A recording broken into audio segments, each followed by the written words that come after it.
Hello and welcome to D&D 101. In this session we are going to talk about combat.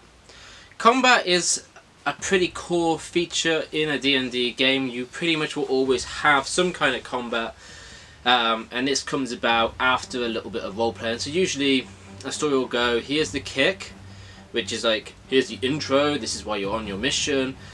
You'll go and you'll solve and search for somebody, say like you're saving, I don't know, a rich prince who's been kidnapped. So as you get to the place he's been kidnapped, you are very likely to encounter some villains who are holding it, say some bandits, and you're going to go into combat. Now, there is the potential for a surprise round. There are two ways surprise rounds can occur.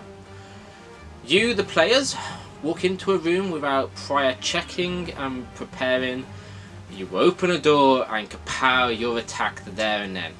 The enemy gets an opportunity round and they get to do their attack before initiative is rolled.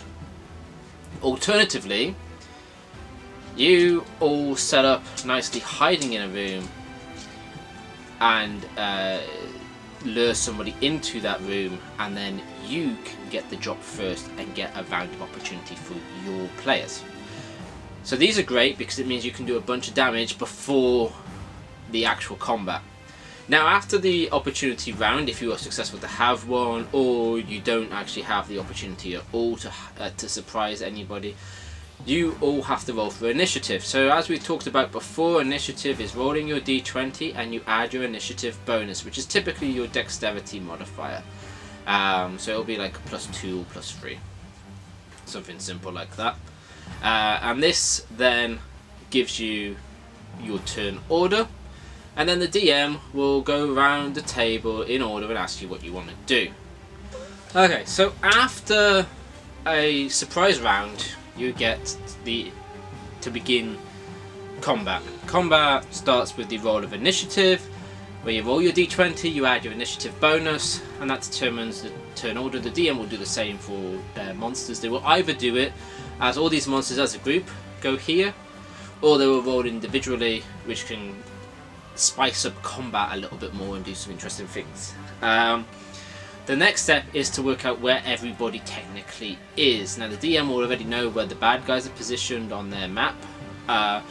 Sometimes you will have the enjoyment of a battle map being out on the table, which is a giant either square map or hexagonal map, and minis like these will be placed on the table, or potentially cardboard images of those creatures. This will all identify where you are. Typically a square or a hexagon is 5 foot and you can move X number in those directions. If you're on a square map, to move diagonally you actually have to move 1 up and 1 over. There isn't a technical diagonal movement. Whereas to move diagonally on a hexagonal, there is obviously those options. So that works usually a bit more. That works a bit more sensibly. So okay, you can move. How do I hit somebody? Well, different weapons have a range on them. So, for example, a bow might be able to shoot up to 120 feet. And you'll see that the range will be something like 20 to 120. If you are shooting below 20 foot, you have to roll disadvantage, because you can no longer be accurate with your hit. Now I think this is a bit silly with a bow. I reckon, you know, you should be more accurate at that range.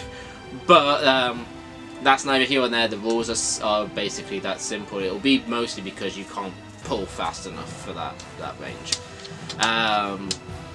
So yeah, in that case you roll a disadvantage. You can't go beyond the maximum height, maximum range, however. If you are a sword user or an axe, these are typically requiring you to be next to the bad guy you want to hit. So on a square map, what that means is if they are inhabiting a 5 foot square, let's use this dice as an example. So if they're inhabiting a square, you have to be here, here, here, or here to technically hit. Some DMs will also allow you to be here, here, here, and here, so the diagonals. Not all DMs will do that. That is a preference to the DM only.